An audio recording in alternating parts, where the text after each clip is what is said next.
ខ្ញុំបាទឈ្មោះជាចော့ជាសហសព្ទលើកមកពីកសិដ្ឋានបាន CNL កម្ពុជាដែលស្ថិតនៅស្រុកពួកខេត្តសៀមរាបហើយនេះជាមូលហេតុដែល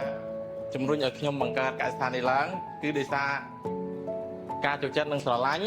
ហើយខ្ញុំជាកូនកសិករធ្លាប់បានចិញ្ចឹមមួនបែបជាយថាផលតាំងពីកុមារមកហើយខ្ញុំក៏បានបញ្ចប់ថ្នាក់បញ្ញាបត្រឯកទេសផលិតកម្មសត្វនិងទីផ្សារផងដែរ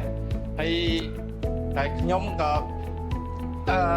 ធ្លាប់បានមានអបសរនៅលើវិស័យសន្តាគារនិងម្ហូបអាហារគ្រប់ទាំងចិញ្ចឹមបែបគ្រួសារទើបជាឱកាសនៅក្នុងចុងឆ្នាំ2020ខ្ញុំបានសម្លឹងឃើញឱកាសដែលតម្រូវការច្រើននៅក្នុងកំឡុងពេលកូវីដហើយខ្ញុំក៏បានជួបបងសេដ្ឋកាហើយគិតបានចាប់ដៃគូគ្នាដើម្បីបង្កើតជាកសិដ្ឋានមិនខ្មែរនេះឡើងដោយយោងទៅតាមបទពិសោធន៍ជំនាញដែលខ្ញុំធ្លាប់មានកន្លងមកផងនេះជាទីតាំងរបស់យើងស្ថិតនៅស្រុកពួកខេត្តសៀមរាបហើយចម្ងាយ14គីឡូពីខេត្តសៀមរាបយើងហើយនេះជាចក្ខុវិស័យរបស់យើងចង់ខ្លាចជាអង្គភាពតបកម្មមួយ